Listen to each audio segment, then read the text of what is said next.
श्री जगन्नाथ सांग मैंने नमस्कार टरका भाई रीना को नानू बहुत बहुत स्वागत सांग मैंने आज आम या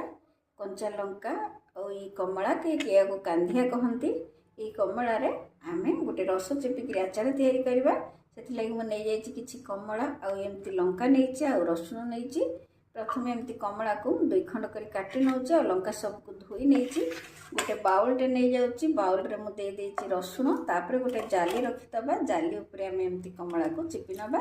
जहाँद्वारा तार मंजी सब रही और रस सब बाहरी पड़ो एमतीक सब रस चिपी नौची एवं देखो ये सब रस मुझे बाहर कर नहीं एमती चोपा को चिपिकी नहीं चोपा को बेसी चिपीनी बेसी चिपीदेले पिता लगे तापर आम लंका सबको एमती काटी नवा मझी एमती चिरी नवा लंका को देखते एमती चिरिकी सब लंका देदबा सब लंका को एमती चिरिकी नहीं देदबा आम लुण देदबा